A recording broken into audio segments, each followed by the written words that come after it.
네, 우리 다시 한번 화요 성경공부에 오신 성도님들을 환영합니다. 오늘 우리 공부에 또 하나님께서 큰 은혜 또 배움 주시리라 믿고 우리가 함께 열심히 같이 공부해 보도록 하겠습니다. 우리 다 같이 기도하심으로 오늘 공부 시작하겠습니다.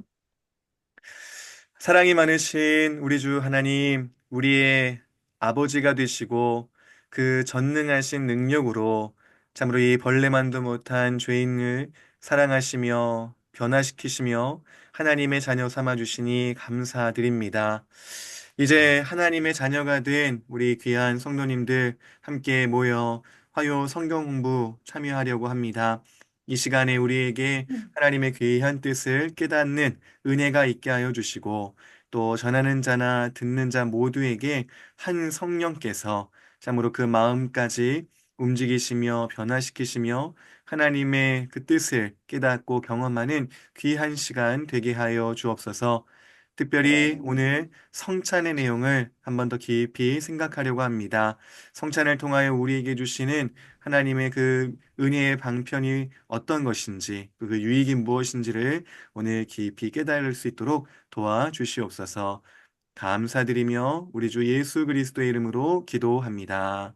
아멘. 아멘. 네, 오늘 공부 시작하도록 하겠습니다. 오늘은 코르트 버흐립 제20강, 우리 60문부터 63문까지 내용을 함께 보도록 하겠습니다. 네, 이제 우리 가을 학기가 이제 얼마 남지 않았습니다. 오늘을 지나고 나면 이제 11월 마지막 주까지 이제 3주가 남게 되는데요. 우리가 이렇게 열심히 달려왔습니다. 하나님께서 여기까지 우리 인도하시는 줄 믿고 또 앞으로도 이 공부 내용 끝까지 참여할 수 있도록 그렇게 힘과 지혜를 주실 줄로 믿습니다. 자, 우리 오늘 내용에 들어가기 앞서서 우리 한번 지난주 내용을 여러분 잘 기억하시는지 함께 보도록 하겠습니다. 자, 우리 세례가 우리 담임 목사님의 설교 가운데 별명을 붙여주셨죠. 이 거룩한 예식 성례 가운데 첫 번째 세례는 이것이다라고 했는데 혹시 음, 기억하십니까?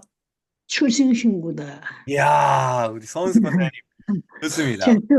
저, 그, 어, 이렇게 잘 음. 맞추시는 분들에게 선물을 좀 드려야 되는데, 맞췄으면 제가 사탕, 네, 얼굴 사탕 하나 제가 드렸을 텐데, 아쉽다. 네, 맞아요. 세례는 출생 신고다. 이제 하나님의 백성이 되었다라는 그 첫 번째, 자기 믿음을 고백하면서 이제 출생 신고를 한 것과 같다. 라고 했습니다. 자, 그럼 두 번째 문제입니다. 지난 시간에 제가 이 비슷하게 문제를 냈었는데요. 성찬은 무엇이다? 혹시 기억하십니까? 매일 밥상이다. 아, 이 권사님 이거 2연타로 그냥 맞추셨습니다. 맞습니다. 성찬은 우리 주님께서 우리에게 베풀어 주시는 잔치상이죠. 매일 우리에게 먹이시는, 마시게 하시는 은혜를 기억하는 겁니다. 자, 그 먹고 마시는 것은 물론 예수님의 살과 예수님의 피인 것이지요. 그래서 하나님께서 우리에게 은혜의 방편으로 이 매일 밥상 차려주신다라고 우리가 함께 생각해 봤습니다. 자, 이제는 세 번째 문제입니다. 성찬에 대해서 하나 더 이제 제가 문제를 내겠는데요. 이거는 아마 못 맞추실 겁니다. 성찬은 무엇이다. 이것까지 맞추시면 제 머릿속에 들어갔다 나오신 건데 저 너무 깜짝 놀랄 것 같아요. 네. 자, 오늘 이제 성찬에 대해서 별명을 붙이길 이렇게 붙여봤습니다. 성찬은 한번 다 같이 해볼까요? 정기 검진이다. 성찬은 정기 검진이다. 우리 성도님들 정기 검진 받으시죠? 네. 네. 네, 정기 건강 검진 받으시면 저도 이제 그 나이가 됐다고 나라에서 이제 한 번씩 검진을 받으라 이렇게 와요. 그래서 제가 작년인가 아마 아내랑 같이 가서 정기 검진을 받았어요. 근데 우리 성도님들 정기 검진 받을 때 마음이 어떠셔요? 어, 좋아졌는지 나빠졌는지 궁금하죠. 궁금하죠? 어, 혹시 뭐 담대하게 가서 정기 검진 받으시는 분 계신가요? 나는 괜찮아. 난 담대해. 어, 어, 조마조마하다. 맞아. 맞습니다. 저도 정기검진을 받으러 가면서요. 나이도 어린데, 조금 두려운 마음이 들더라고요. 갔는데 혹시라도 의사가 여기가 좀 안 좋은데요? 어, 저기가 좀 이상한데요? 이렇게 말할까 봐 조금 떨리더라고요. 이제 제가 느끼기에는 이제 뱃살도 좀 나오고 또 이제 몸무게가 항상 보면은 저는 이제 과체중 이렇게 왔다 갔다 하거든요. 제 키에 비해서 체중이. 그러다 보니까 이런 부분에서 좀 문제가 있는데요? 할까 봐 지난번 정기검진하는데 걱정이 됐습니다. 그럼 이 걱정, 이 염려, 두려움을 없게 하려면 어떻게 하면 될까요?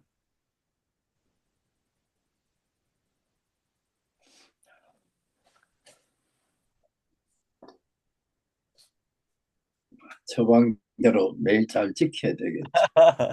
맞습니다. 거기에 처방대로 잘 지켜야 된다. 근데 근본적으로 그런 두려움이 없으려면 정기검진을 안 하면 되잖아요. 그런 안 하면은 그런 두려움이 없잖아요. 자, 그런데 정기검진을 안 하면 어떻게 될까요? 진짜로 내 몸 안에 있는 병이 점점점 자라고 나중에는 손 쓸 수 없게 될 정도까지 모를 수가 있잖아요. 우리가 지금 당면한 문제가 두렵고 떨린다고 해서 정기검진을 받지 않으면 더 나쁜 예, 최후를 우리가 맞이할 수 있다는 거죠. 자, 성찬은 정기검진이다라고 한 이 뜻이 바로 그것입니다. 이 성찬은요, 우리에게 주님이 베풀어 주신 매일 밥상이기도 하지만 성찬은 우리 신앙, 영적인 정기 검진과 같은 거예요.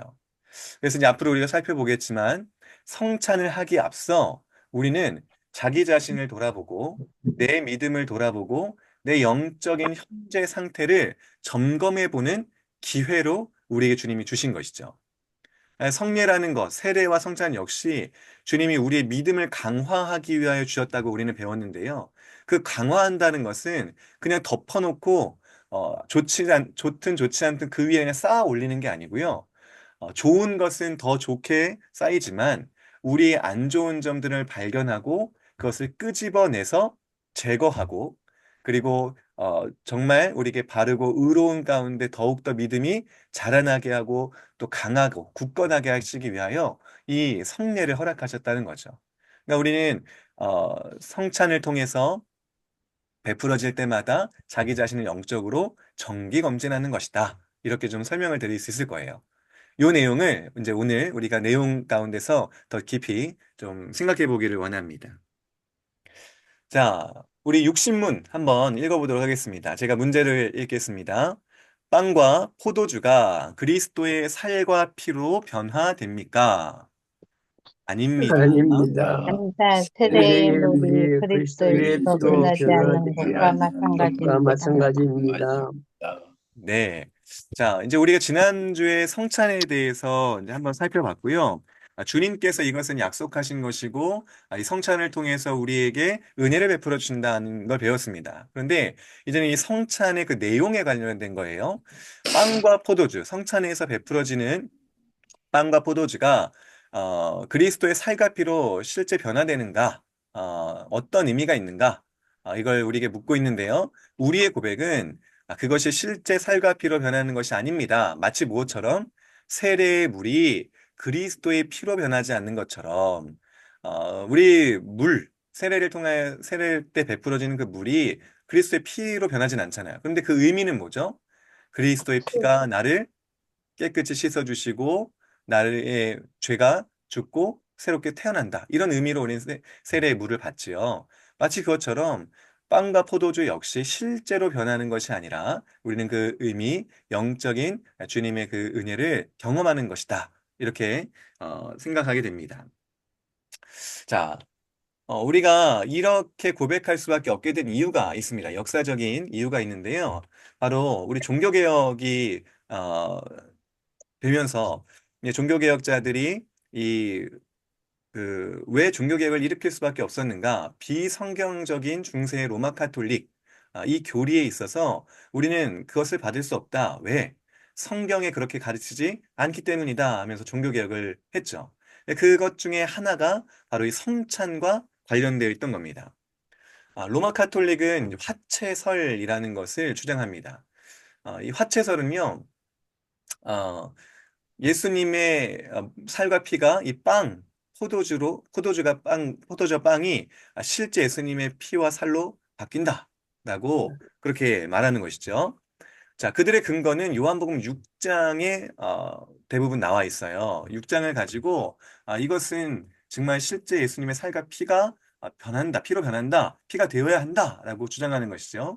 자, 우리 요한복음 6장 53절 말씀을 한번 같이 읽어보겠습니다. 시작. 예수께서 예수께 들을 이르시되 때 내가 내가 진실로 진실로 너희에게 너희에게 이르노니 이르노니 인자의 살을 인자의 먹지 살을 먹지 아니하고 인자의 아니하고 피를 인자의 마시지 피를 않으면 너희 마시지 속에 않으면 생명이 너희 없느니라. 속에 생명이 없느니라. 네. 자, 요한복음 6장 53절은 여러분 아멘이시죠? 당연하죠. 이건 주님께서 말씀하신 거니까 아멘입니다. 자, 요한복음 6장에 보면요. 예수님께서 이 오병이어의 기적 이후에 이 그 빵의 의미를 잘 설명해 주시고요. 또 예수님의 그 가르침을 주고 계세요. 여기 6장에 보면 생명의 떡이다. 하늘에서 내려온 살아있는 떡이다. 사람으로 먹고 죽지 아니하게 하는 것이다. 세상의 생명을 위한 내 살이다. 참된 양식이다. 참된 음료다라고 예수님께서 말씀하셔요. 자, 이걸 보고 이제 우리 로마 카톨릭에서 이제 주장을 하는 것이죠. 야, 우리가 정말 예수님 말씀하실 때 인자의 살을 먹지 않고 인자의 피를 마시지 아니하면 생명이 없대. 구원을 받지 못한대. 그러니까 우리가 먹어야 되는 건 무엇인가? 실제 인자의 살, 인자의 피, 예수님의 살과 피를 먹어야 한다라고 주장한 거예요. 어, 이건요, 성경의 말씀을 문자 그대로 해석하고 적용한 것이죠. 자, 근데 이게 어, 역사 가운데, 많은 역사 가운데 이게 처음부터 딱 나온 것이 아니라 점점점 굳어진 거예요. 9세기 때 처음 이 화채설에 관련된 것이 좀 구체적으로 주장이 됐고요. 또 13세기에 라테란 공의회, 교회 회의가 라테란 공의회라는 게 있었는데 이때 화채설이 인정이 됩니다. 이건 우리의 교리다라고 인정이 돼요.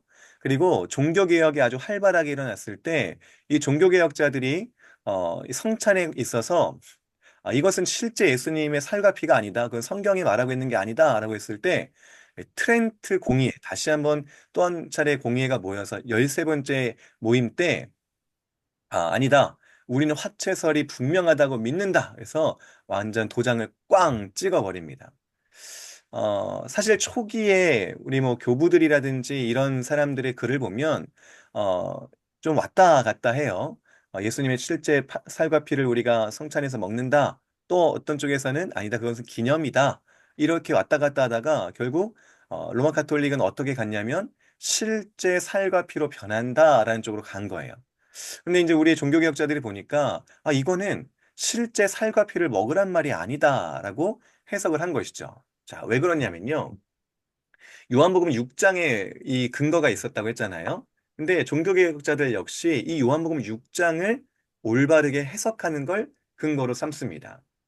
자, 요한복음 6장에서 예수님이 말씀하시고자 하는 바는 무엇이냐? 그것은 이 성찬에 대해서 예수님이 지금 설명하고 있는 게 아니다. 사실 6장을 보면요. 예수님이 성찬을 제정하신다거나 성찬 자리에서 이 말씀하고 있는 게 아니었어요. 어, 아까도 말씀드렸지만 오병이어의 기적 후에 이 사람들에게 먹이는 실제 참된 빵과 음료가 무엇이냐 이것을 설명하고 계시는 건데요. 거기서 예수님이 말하고자 하는 근본적인 주제는 십자가 죽음, 예수님께서 앞으로 할 희생, 그 십자가의 구속으로 우리에게 베풀어 주시는 구원의 은혜에 대하여서 말하고자 하신 거예요. 그러니까 지금 이 말씀 속에서도 인자의 살을 먹어라, 인자의 피를 마셔라, 그렇지 않으면 생명이 없다라고 말씀하신 것도 이 구속의 은혜, 예수님의 그 십자가를 믿어야지, 그걸 믿음으로 받아들여야지 생명을 얻지, 만약 너희가 그것을 믿음으로 받지 않는다면 아무런 너희에게 유익이 없다라는 것을 말씀하고자 하는 것이죠. 자, 왜 이거에서 또한 근거가 뭐냐면, 어, 예수님께서 그 살과 피에 대해서 얘기했을 때 유대인들이 깜짝 놀라요. 어떻게 살과 피를 먹느냐? 라고 하는데 예수님께서 그때 분명히 뭐라고 말씀하시냐면 너희가 말씀을 오해했다. 라고 하십니다. 그러니까 실제로 이 먹는 문제를 얘기하는 것이 아니라 예수님께서 하실 희생, 그 구속의 그 사역을 너희가 받아들이느냐 못 받아들이느냐를 지금 말씀하고 계셨다는 거죠. 그러니까 로마 가톨릭이 이 6장을 근거로 화채설을 주장하는 것은 그 말씀을 올바르게 해석하지 못한 것이다라고 종교개혁자들은 주장을 한 것이죠. 자, 근데 여전히 로마 카톨릭은 이 화채설을 지금도 주장하고 있습니다. 여러분들 지금 그림에 보면 손이 있고 예 있는데 혹시 이거 보신 적 있으신가요? 음, 예. 이게 로마 카톨릭에서 성찬 예식 때 주는 빵입니다. 빵. 우리는 이제 그 잘라진 카스테라 같은 이 빵을 먹잖아요. 근데 로마 카톨릭은 지금 저 빵을 먹습니다. 이걸 뭐라고 부르냐면 제병이라고 불러요. 제병. 대병. 제병. 제병이 뭘까요? 제. 제사들 그렇죠. 제잖아요. 제사할 때 제고요. 병은 빵. 과자. 빵, 제사빵입니다. 뜨끔, 야, 이게 원래는 라틴어 호스티아라는 말을 번역한 거예요. 한자로 제비형 호스티아. 호스티아라는 말의 뜻이 뭐냐면요. 제사에 봉헌된 희생 제물이란 뜻이에요. 그러니까 제병이란 말이 맞죠? 제사빵. 그러니까 제사에 드려진 빵이라는 거예요. 자, 이거를 우리가 가만히 살펴보면요. 지금 로마가 미사를 드리며 음, 또 성찬을 통해서 화채설을 주장하면서 이 제병을 준다는 건요. 어떤 의미가 있는 거죠? 지금도 제사를 드리고 있는 거예요. 예수님을 어떻게까지 이제 표현했냐면 그 이제 로마 가톨릭 반대하는 입장에서 너희는 지금 매주일 성찬식을 매주일 한다면 그리고 매 미사 때마다 예수님을 다시 십자가에 달고 있다라고 해요. 왜냐? 이걸 계속 예수님의 제사로 지금 이걸 의식을 치르고 있는 거거든요. 그러니까 너희는 지금 계속 예수님을 십자가에 매달고 있다. 아니, 우리는 어떻게 믿습니까? 예수님은 단 한 번의 십자가 사역으로 영단번에 영원히 효력을 갖는 그리고 단번에 완성된 구원 사역을 우리는 믿잖아요. 그러니까 예수님을 다시 십자가에 달 필요가 없습니다. 그리고 그것을 단지 우리는 오늘 기념하고 그 가운데 임하시는 예수님을 우리가 믿음으로 받아들이는 것이죠. 그래서 이 화채설과 오늘 우리가 받는 성찬은 다른 의미가 있다. 이걸 좀 생각하시면 좋을 것 같아요. 자, 그래서 이거는 저도 이제 들은 얘기인데요. 이제 이 빵을 주잖아요. 이 빵이 저렇게 작고 동그랗게 된 이유가 뭔지 아신가요? 어, 이거를 이제 성찬식 때 신부가 축사를 하면 이제 빵이 실제 예수님 몸이 되는 거예요. 자, 이 몸을 이제 저 작은 빵을 이제 그 신도들의 입에 이렇게 넣어주는 거예요. 혹시라도 흘리는 일이 없도록, 예, 혹시라도 낭비되는 것이 없도록 저렇게 주는 거죠. 왜 그럴까요? 예수님이 실제 살로 변했는데 그게 흘려지면 어떡해요? 이게 무가치하게 낭비되면 어떡해요? 그래서 입에 쏙 넣어주기 위해서 저렇게 이제 됐다는 거죠. 그리고 실제로 한동안 포도주를 주지 않았어요. 왜냐하면 포도주를 또 사제가 이제 신부가 이제 축사를 했을 때 실제 예수님 피로 바뀌는데 그게 잔에 남아 있으면 예수님의 피가 낭비되는 거잖아요. 혹시라도 입으로 이렇게 흘리면 예수님의 피가 무가치하게 버려지는 거잖아요. 그래서 한동안은 이거 안 되겠다. 예수님 피를 낭비해서는 안 된다. 신도들에게 포도주를 금지하라는 그런 명령이 내려졌을 때도 있어요. 얼마나 이 성찬의 떡과 포도주를 너무 신비적으로, 예, 너무 이제 오해하여서 사용했다는 거죠. 예, 그런 기록도 있다고 해요. 어떤 이제 그 신도가 왔는데 너무나 심각한 병에 걸려서 이제 여기 이제 입 주변에 이제 허른 거예요. 빵꾸가 난 거예요. 이제 포도주를 줬는데 먹다가 여기 흐른 거예요. 근데 아마도 그 사람이 나병에 걸렸던 환자인 것 같아요. 나병이 살이 썩는 거잖아요. 그래서 여기서 이제 이렇게 흐르는 거죠, 입으로. 그러니까 그걸 본 이제 그 사제가 예수님의 피를 어떻게 낭비할 수 있는가? 그래서 그 입에다가 자기 입을 대고 포도주를 다 마셨다는 뭐 그런 얘기도 있다고 해요. 그러니까 얼만큼 이걸 진짜 예수님의 살과 피로 그들은 생각하고 있는지를 좀 보여주는 것이죠. 하지만 바른 성경 해석은 그렇지가 않다는 겁니다. 자, 그래서 이 성찬에 대해서 여러 가지 이제 바라보는 관점들이 있습니다. 우리가 방금 본 것처럼 로마 가톨릭은 화채설, 실제로 예수님의 살과 피가 된다라는 이런 이제 관점을 가지고 있는 거죠. 자, 그런데 이제 로마 가톨릭에서 나온 종교 개혁자들은 또 약간 다양한 견해를 좀 가지고 있었어요. 자, 두 번째 사람은 이제 마틴 루터라는 이제 루터파가 나중에 이제 세워지게 되죠. 루터파는 이제 공제설이라는 것을 주장합니다. 공제설이라고 하는 것은 좀 다음 이제 우리 찌빙글리와 좀 같이 생각을 할 수 있는데요. 이 츠빙글리 또 종교 개혁자예요. 근데 츠빙글리는 기념설이라는 생각으로 성찬을 바라봤습니다. 어, 완전 꼭 그런 건 아니지만 츠빙글리는 약간 이 성찬 예식을 우리가 그러니까 주님이 분명히 말씀하셨잖아요. 너희가 이것을 행함으로 나를 기념하라라고 말씀하셨으니까 찌빙글리는 기념하는 예식이다라고 본 거예요. 그래서 성찬을 할 때마다 예수님이 우리를 위해 죽으신 그 희생, 그분의 찢기신 몸과 피를 기념하는 것이다라고 그렇게 생각했어요.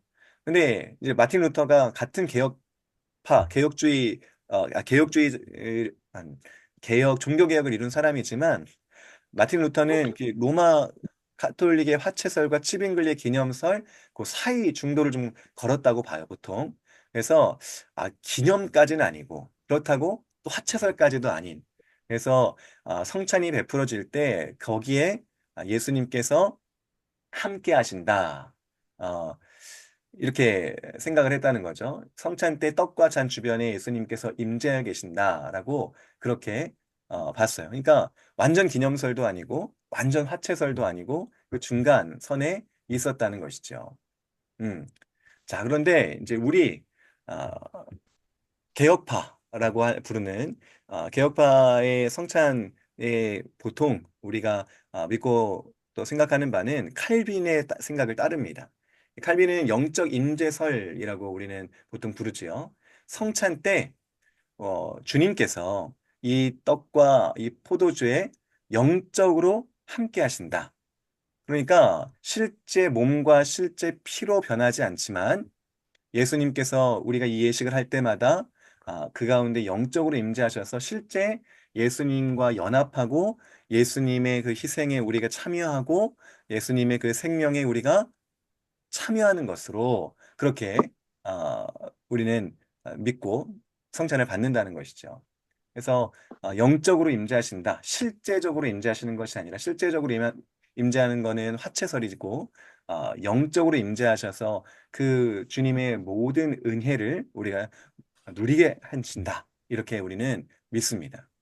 자, 요 성찬에 관한 생각들을 조금 간략하게나마 여러분께 설명을 드렸는데요. 사실 이게 설명하려면 되게 길고 복잡한데 오늘은 좀 간단하게 요 정도만 하겠습니다. 그래서 이런 성찬에 대한 생각들이 있는데 우리는 영적 임재설, 그러니까 우리가 성찬을 할 때 주님이 영적으로 그 자리에 함께 하셔서 실제 그 은혜를 누리게 하신다. 이렇게 좀 정리하면 좋을 것 같습니다.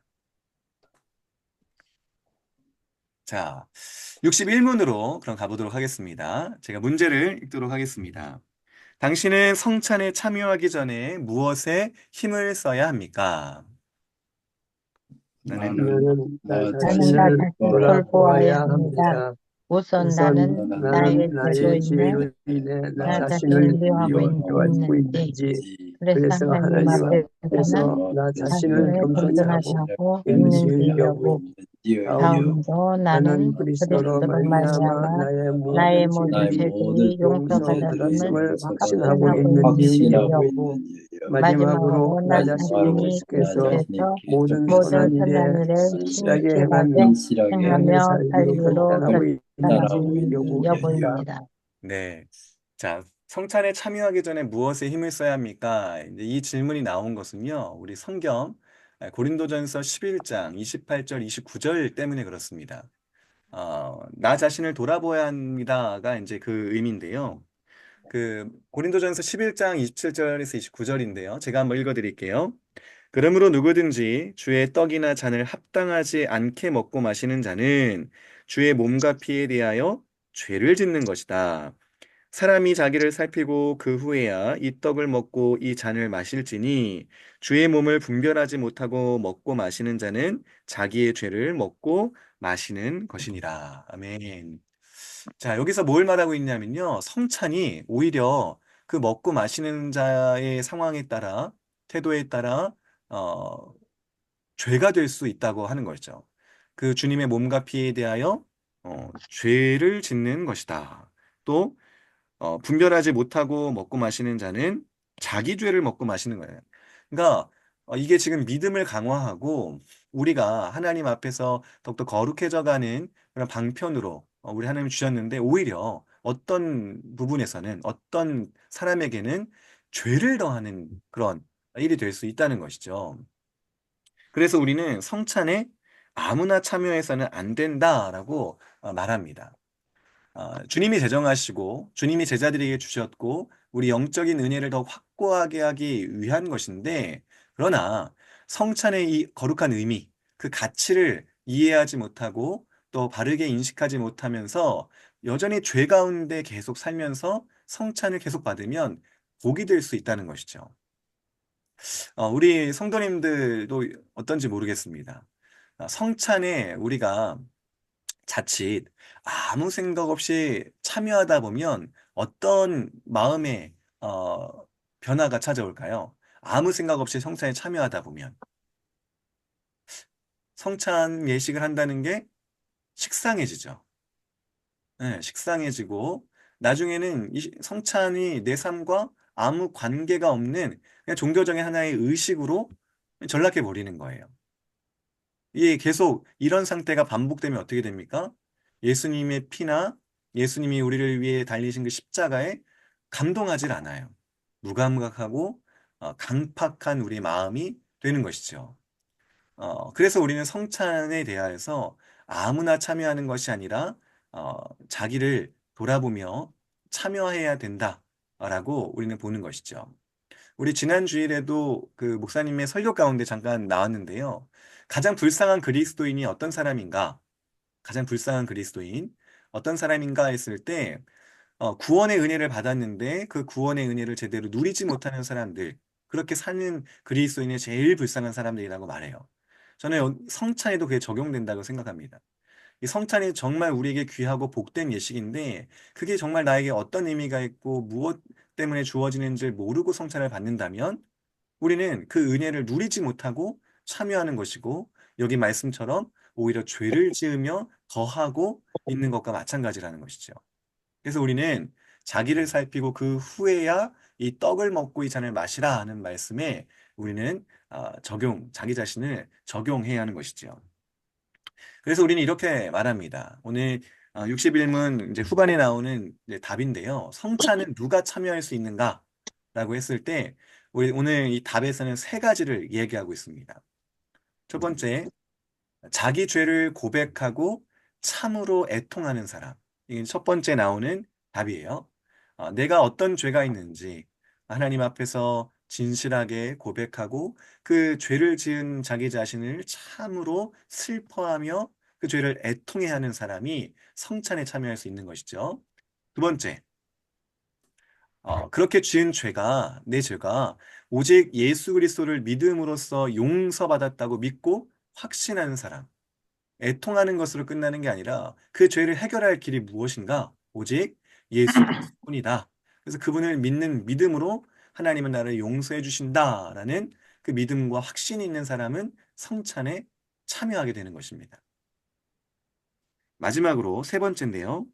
이 성찬을 통해 내 믿음이 확고하게 되고 그리스도의 형상을 더욱 닮기를 소망하는 사람.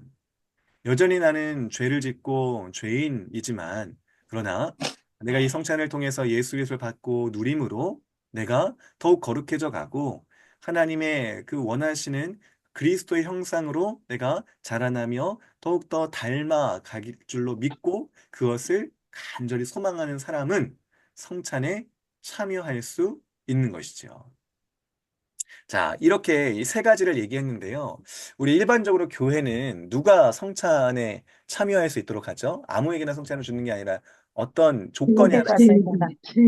세례교인. 그렇죠, 그렇죠. 세례교인 이상, 우리 유아 세례를 받은 분들은 입교. 힘들죠. 어쨌든 그 세례와 입교의 주된 내용이 뭐죠? 자기 자신이 예수 그리스도를 나의 주로 고백하는 이 신앙 고백이 있는 자들은 이 성찬에 참여하게 합니다. 왜냐? 이 방금 말한 이 세 가지. 내가 예수님을 믿는다라는 고백을 할 만한 사람이면 내 죄를 고백할 줄 알고 애통해야 할 줄 알고 또 예수 그리스도 통해서 용서받았다는 것도 확신하고 또 성찬을 통해서 더욱더 거룩해져 갈 것이라는 믿음, 그 소망이 있는 사람이라고 간주하기 때문입니다. 그래서 우리는 보통 자기 자신의 입으로 신앙 고백한 사람들을 성찬에 참여시키는 거예요.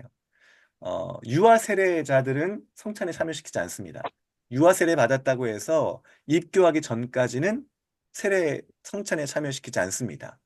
어, 성찬에는 이러한 일들을 하고 성찬을 받아야 하는 그 의미와 목적이 있기 때문이죠.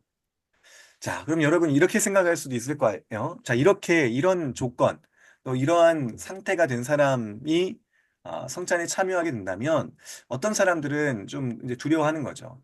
어, 성찬에 참여하는 게 오히려 죄가 될까 봐 두려워. 너무 두려워. 차라리 참여하지 않는 게 낫지 않겠어? 어, 설- 잘못해서 참여했다가 죄를 더하는 것만 되면 어떡해?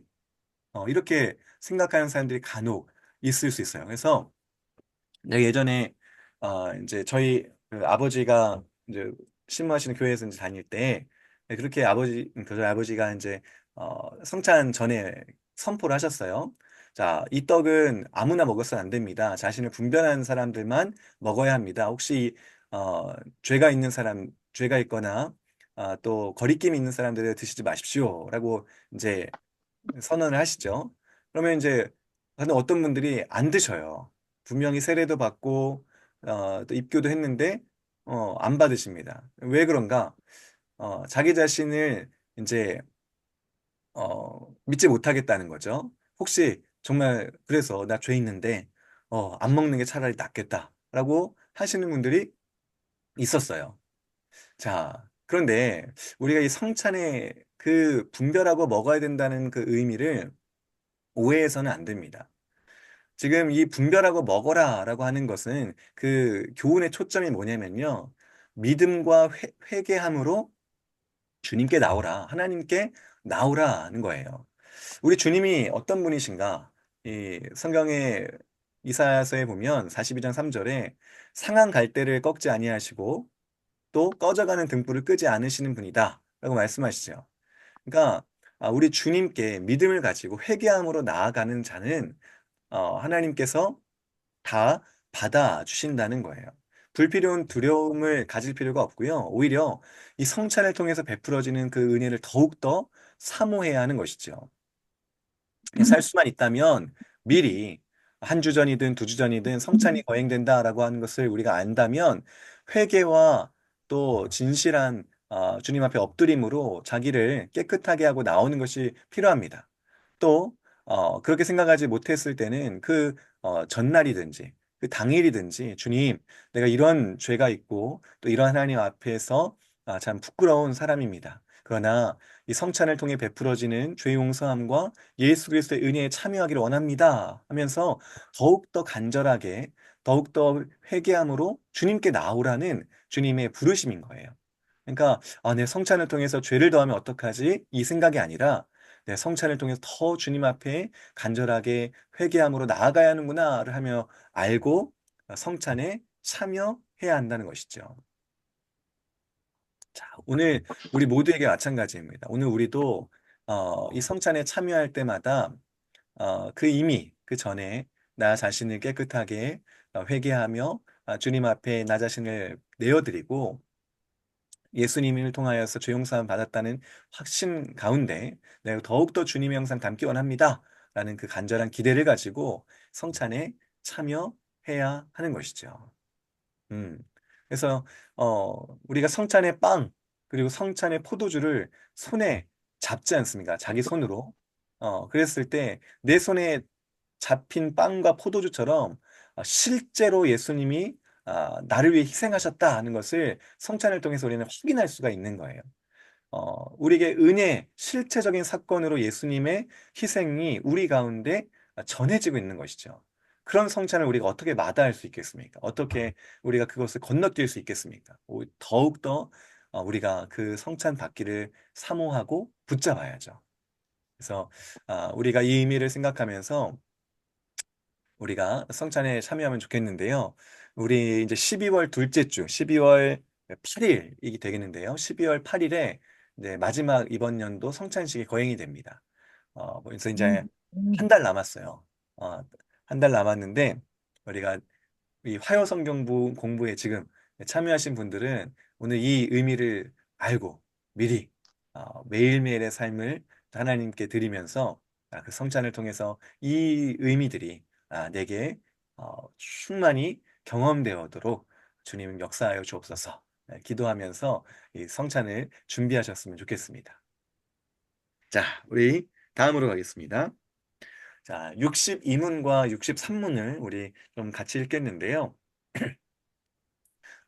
내용이 이제 겹치는 부분이 있어서 그렇습니다. 62문부터 읽겠습니다.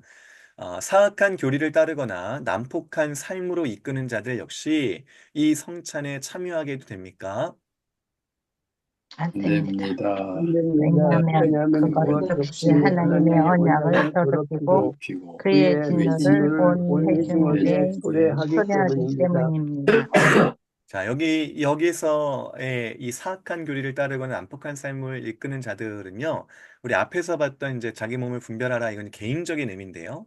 여기 이제 62문부터는, 이제 그 죄가 좀 이제 실제적으로 드러난 이들을 말하는 거예요. 그래서, 이제 교회 앞에서 또 아니면 세상 앞에서 죄가 드러난 것이 확실한 사람들이 성찬에 참여해도 되느냐에 관련된 질문과 답이라는 거 좀 생각해 주시면 좋겠습니다. 자, 63문 한번 읽어보겠습니다. 그렇다면 우리는 그러한 사람들을 어떻게 대해야 합니까? 마태복음 마태복음 18장 8장 15절에서 16절과 같이 그리스도의 명령에 따라야 합니다. 내 형제가 죄를 범하거든 너와 그 사람과 만 상대하여 공부하여 만일 들으면 내가 내 형제를 얻을 것이요 만일 듣지 아니하거든 한두 사람을 데리고 가서 둘째 증인 입으로 날마다 확증하고 하라. 만일 그들의 말도 듣지 않거든 교회의 말하고 교회의 말도 듣지 않거든 이방인과 세리와 같이 여기라. 이방인과 세리와 같이 여겨라. 네, 수고하셨습니다. 자, 우리는 이렇게 실제적인 죄가 드러난 사람들을 어떻게 상대해야 되고 어떻게 판별해야 되는가에 대해서 우리 주님이 말씀하신 것을 따른다는 거죠. 네, 첫 번째는 개인적으로 권면하고 또 두 번째는 한두 사람을 더 가서 이제 증인의 입으로 또 그 죄를 확증하게 하고 권고하고 또 그것도 듣지 않으면 이제 교회 앞에서 말하고 교회 앞에서도 듣지 않으면 이방인과 세리와 같이 교회에서 이제 출교하라라는 거예요. 자, 여기서 이제 우리 그 63문 그 밑에 보시면 천국의 열쇠라는 게 나옵니다. 이 천국의 열쇠. 우리는 주님의 말씀을 따라서 교회에 천국의 열쇠의 권한을 맡기셨다라고 믿는데 이것이 어떤 의미가 있는지 한번 살펴보려고 해요. 자, 교회에게 주신 천국의 열쇠라는 겁니다. 자, 이 말씀에 이제 근거 구절은 먼저는 요한계시록 3장 7절 말씀입니다. 거룩하고 진실하사 다윗의 열쇠를 가지신 이 곧 열면 닫을 사람이 없고 닫으면 열 사람이 없는 그가 이르시되. 자, 여기 이 말씀은요 우리 주님을 이제 가리키는 것인데요, 이 주님이 열쇠를 가지고 있다. 주님이 열면 닫을 사람이 없고 닫으면 열 사람이 없는 그 그러니까 주님께서 어떤 이제 문을 열고 닫으시는데 이게 뭐냐면 이제 구원의 문이라는 거예요. 구원의 문을 열고 닫을 권세가 주님께 있다. 왜냐? 주님을 믿는 자에게는 구원의 문이 열리고 주님을 믿지 않는 자들에게는 구원의 문이 닫히기 때문이죠. 그러니까 주님이 먼저 열쇠를 가지신 분이세요. 자, 그런데 주님이 이 땅 가운데 계실 때 그 열쇠의 권한을 넘겨주십니다. 누구에게? 자, 마태복음 16장 16절인데요. 내가 천국 열쇠를 내게 주리니 라고 하셨습니다. 여러분, 이 말씀이 어떤 상황에서 나온지 혹시 아시나요? 마태복음 16장에서는요, 예수님이 제자들에게 이렇게 물어보세요. 너희는 사람들이 나를 누구라 하느냐? 이렇게 물어보셔요. 그랬더니 뭐 엘리야입니다, 선지자입니다, 뭐 이렇게 얘기를 해요. 그러면 너희는 나를 누구라 하느냐라고 했을 때 베드로가 아주 정말 귀한 신앙 고백을 하죠. 주는 그리스도시요 살아계신 하나님의 하나님은 아들이십니다. 그렇습니다. 이렇게 고백을 합니다. 와, 내 고백이 옳다. 이렇게 말씀하시면서 주님이 뭐라고 하시냐면 내가 천국 열쇠를 내게 주니라고 말씀하셨습니다. 자, 근데 여기서 이제 해석이 갈렸어요. 자, 그럼 이제 우리가 로마 카톨릭을 얘기할 수밖에 없는데 로마 카톨릭은 이 말씀을 근거로 천국의 열쇠가 누구에게 있다라고 해석을 했냐면 베드로에게 있다라고 해석을 했어요. 그러니까 베드로가 천국 열쇠를 가져서 이 천국 열쇠 문을 열고 닫는 권세를 받았다라고 해요. 그래서 베드로를 뭐라고 그들은 생각하냐면 초대 교황, 네, 초대 교황이라고 불러요. 베드로의 그 베드로를 따라서 그 후계자들이 이 2대, 3대 교황이 되는 것이고요. 그들에게 천국 열쇠가 있다. 왜? 내가 천국 열쇠를 누구에게 주리라? 네개 줄이니라고 했으니까. 그 베드로가 받지 않았느냐 이렇게 이제 설명하는 것이죠. 그것에 대해서 이제 우리 종교개혁 개혁파에서는 뭐라고 얘기하냐면 이것은 종교개혁자들은 이거는 베드로 한 사람에게 주는 열쇠가 아니다. 왜냐?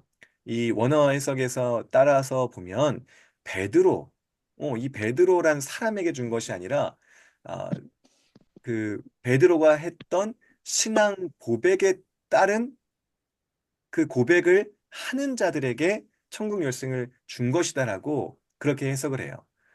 실제로 성경 이 원어를 보면요. 베드로를 지칭하는 그런 대명사를 쓰지 않습니다. 오히려 중성을 써서 이 천국 열쇠가 이 베드로라는 그 남성 개인에게 준 것이 아니라 그 고백에 준 것으로 그 말씀을 하고 계셔요. 그러니까 이제 성경 해석을 따라서 우리는 천국 열쇠가 그런 신앙 고백 위에 세워진 교회에게 주어진 것으로 우리는 그렇게 받아들이는 것이죠. 자, 그거를 이제 네, 이어지는 말씀인데요. 지금 말씀 구절이 16장 16절이 아니고요. 잠시만요. 계시록 3장 17절.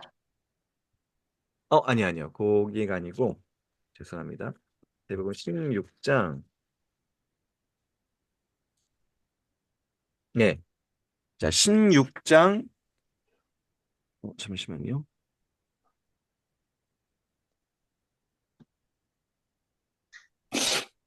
음.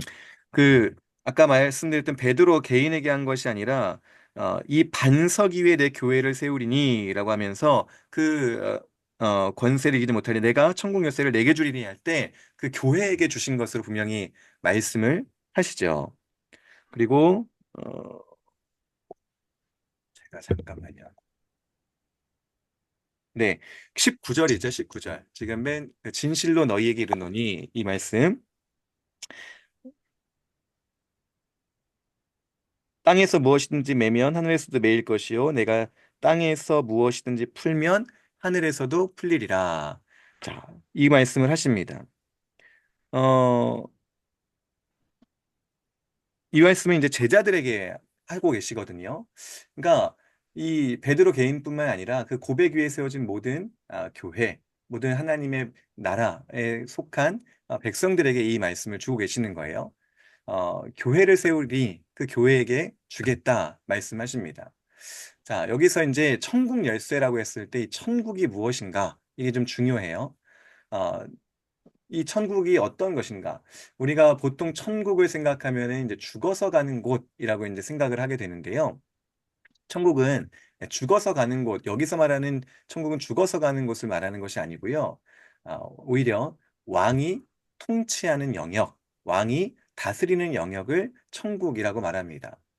어, 로마서 14장 17절 말씀에요. 이렇게 말합니다. 하나님의 나라, 이제 천국이 이제 하나님의 나라와 이제 동격인데, 하나님의 나라는 먹는 것과 마시는 것이 아니요 오직 성령 안에 있는 의와 평강과 희락이라라고 말합니다. 그러니까 하나님의 나라라는 것은 믿음 안에 살아가는 사람들이 의로움을 얻고, 의로움이 있는 자들은 평강을 누리고, 또 평강이 넘치는 사람들은 희락, 기쁨의 삶을 살아가는 건데요. 그러니까 하나님이 다스리시는 그곳에 의가 있고 평강이 있고 희락이 있다는 것을 바울 사도가 이제 말하는 것이죠. 그러니까 단순히 우리가 죽어서 가는 저 언젠가 갈 그 나라를 여기서 지금 말하고 있는 것이 아니라 지금 이곳에 하나님의 통치가 임하면 주님께서 이미 천국이 임하였다 말씀하신 것처럼 지금 천국을 살아가고 있다는 것이죠. 그러니까 여기 천국 열쇠는 자, 이제 내가 어 나중에 갈 나라가 열고 닫히는 걸 말한다 이게 아니라 지금 이 땅에 살아가는 동안 우리가 천국이 열릴 수도 있고 천국이 닫힐 수도 있다는 것을 이제 상정하고 있는 거예요. 자, 그럼 어떻게 천국이 열리고 닫히는가? 어떻게 교회가 그 권세를 사용하는가? 이제 이것이 중요할 텐데요.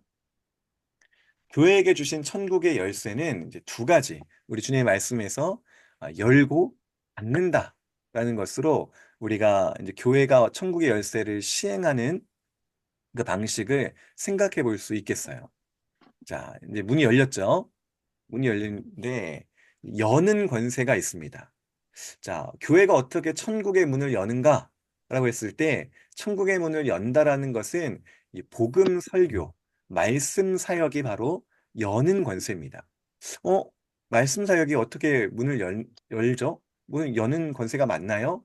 이렇게 생각하실 수 있는데 그 뜻은 이렇습니다. 이 예수 그리스도의 공로로 이 죄 사함을 받는 은혜의 복음. 우리가 이것을 이제 교회가 선포하죠. 공적으로 예수 그리스도를 통한 죄 용서를 선포할 때, 복음을 전할 때, 이제 사람들이 그걸 받는 거예요. 내가 진짜 죄인이구나. 그리스도께서 그런 약속을 해주셨구나. 그를 믿고 또 그 구원의 은혜를 내가 얻기를 원한다. 이렇게 영접하는 자, 받아들이는 자는 천국의 문이 열리는 거죠. 복음 선포를 통해서 천국의 문으로 들어가는 겁니다. 이런 예가 성경에 어디에 나올까요? 빌립이 에티오피아 내시에게 그 말씀 이사야를 쭉 풀어줬을 때 에티오피아 내시가 그걸 받아들입니다. 예수 그리스도가 그런 분이시군요. 했을 때 이제 세례를 받죠. 복음 선포를 했을 때 그의 마음이 천국의 문으로 열려 들어간 거예요.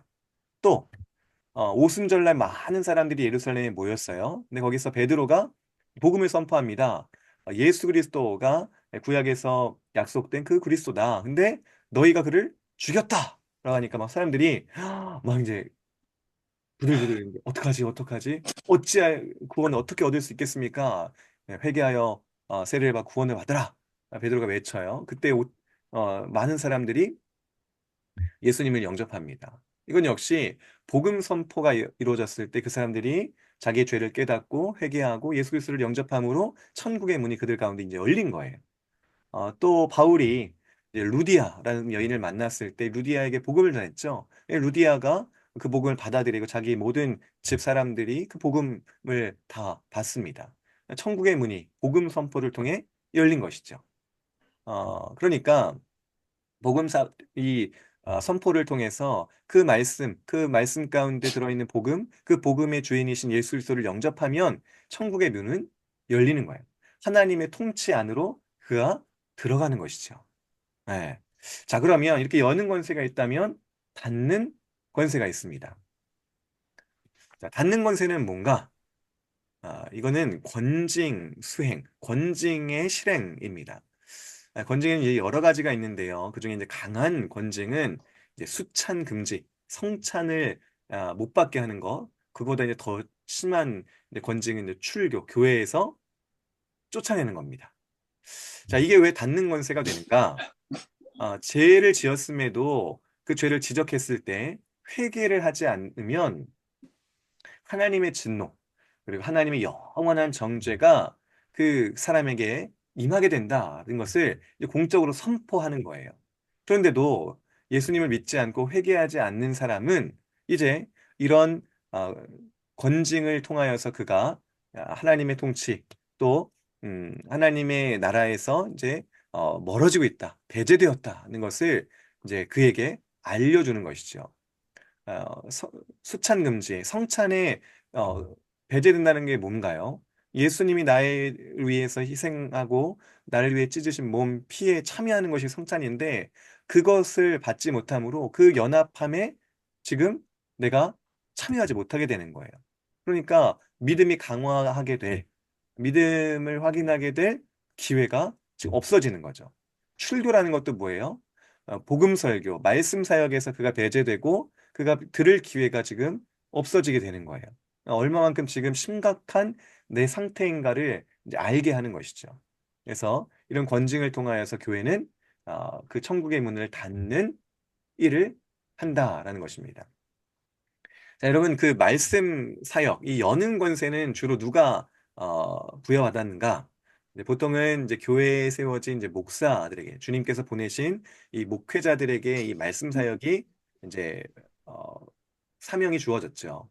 그래서 우리가 회개하지 않고 그리스도를 믿지 않으면 하나님 나라에서 제외될 것이고 또 어떤 죄를 지었든 회개하고 그리스도를 믿으면 구원을 받아서 하나님의 나라에 들어오게 될 것입니다. 이 복음을 이제 설교함으로써 우리 목회자들은 이 천국의 그 문을 여는 그런 사역을 하고 있다고 말할 수 있습니다. 어, 반면에 이 닫는 권세, 권징은 누가 하나요? 목사가 하는가? 그렇지 않습니다. 권징은 목사 단독으로 하는 게 아니고요. 반드시 이제 그 교회 안에 이제 당회, 장로들에게 맡겨져 있습니다. 그래서 한 사람의 판단과 한 사람의 선택으로 이 권세를 수행하지 않고요. 여러 사람, 특별히 교회를 담당하고 있는 장로들에게 함께 이 권세를 시행하도록 하죠. 왜? 아까 우리 방금 그 읽었던 마태복음 말씀에 보면요.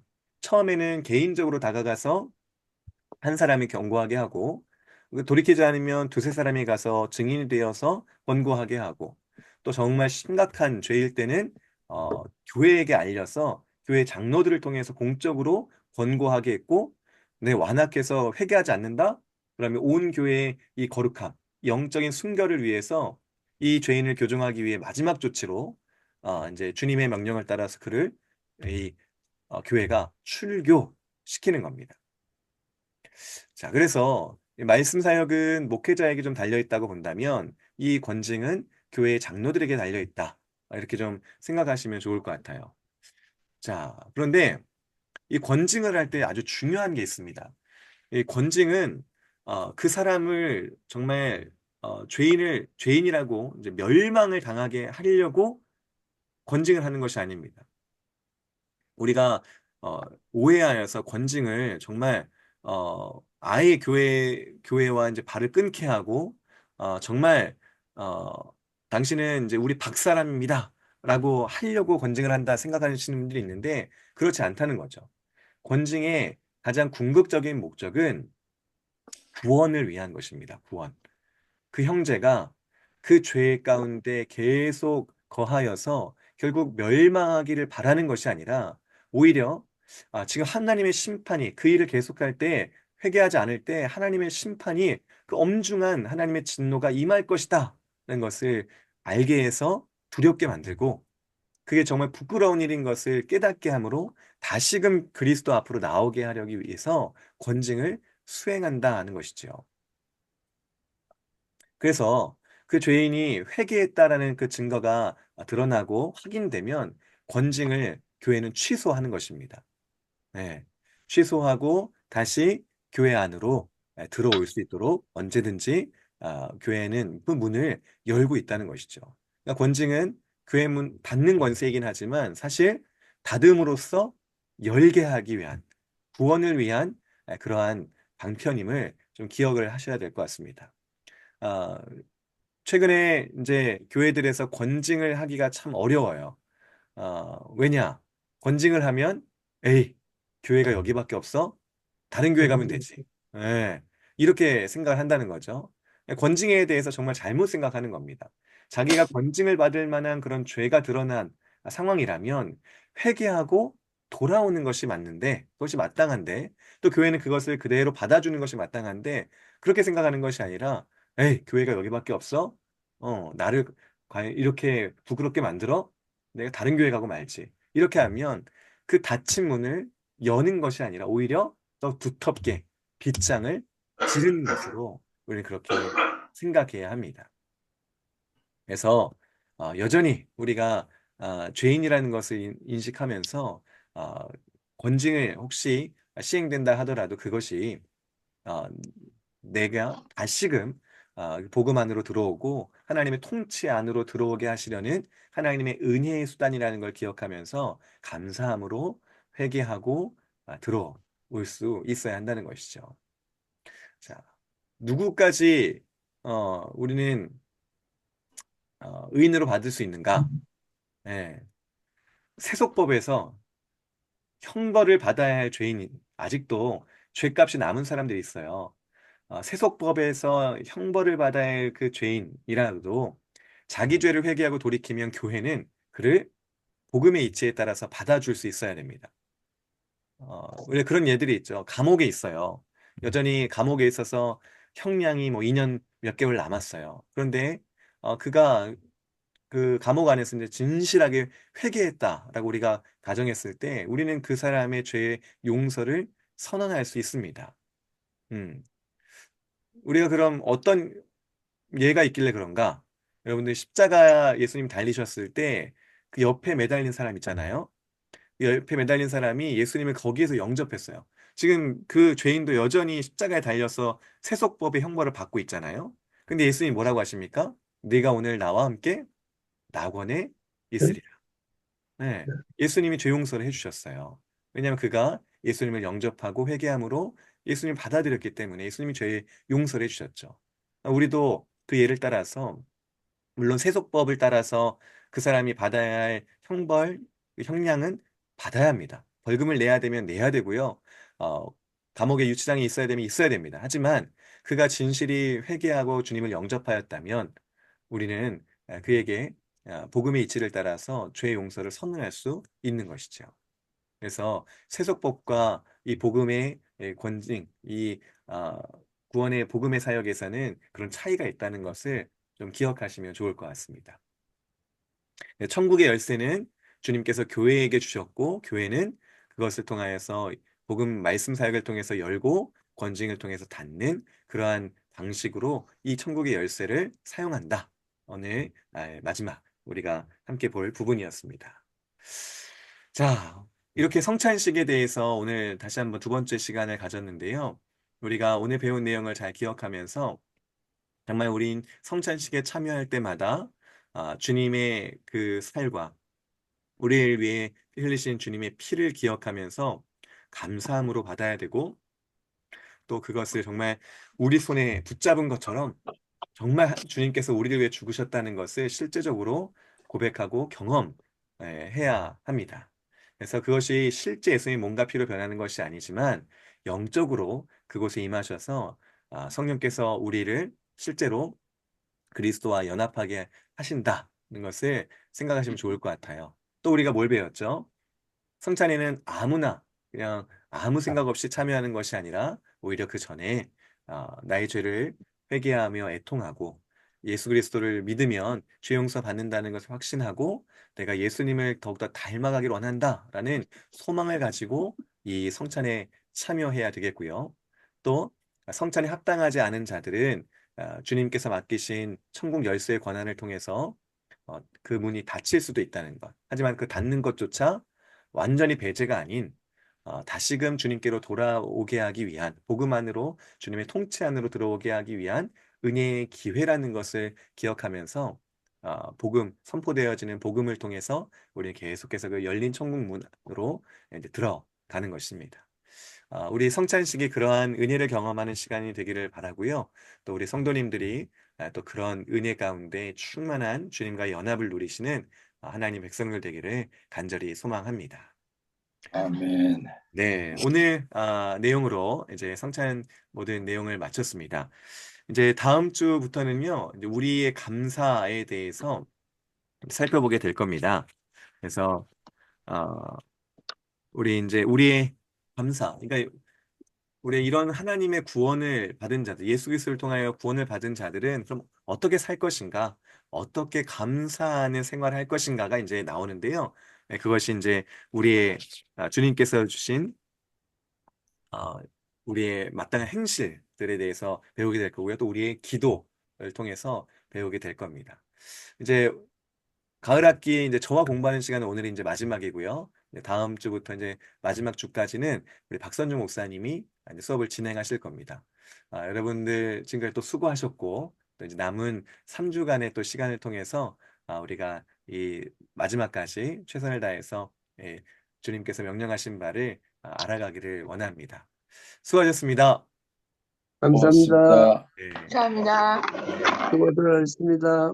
자, 그러면은 기도하고, 우리 주님 가르치신 기도로 오늘 시간을 마치도록 하겠습니다.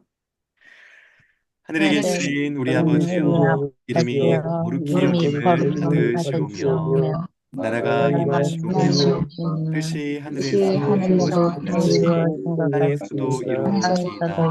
오늘 오늘 우리에게 우리에게 오늘 일용할 우리에게 양식을 일용할 양식을 주시옵고, 우리가 우리가 우리에게 우리에게 우리가 죄 우리에게 지은 사하여 자를 죄 지은 자를 사하여 준 것 사하여 죄를 같이 사하여 우리 주시옵고 죄를 사하여 우리 우리를 시험에 들게 사하여 하지 우리를 마시옵고 시험에 들게 시험에 하지 들게 악에서 마시옵고 다만 구하시옵소서. 악에서 다만 악에서 구하시옵소서. 나라 나라와 영광이 나라와 권세와 아버지께 영원히 영광이 주님께 싸움나이다. 아버지께 영원히 영원히 싸움나이다. 싸움나이다. 사옵나이다. 아멘. 아멘. 네, 수고하셨습니다. 감사합니다. 감사합니다. 고맙습니다.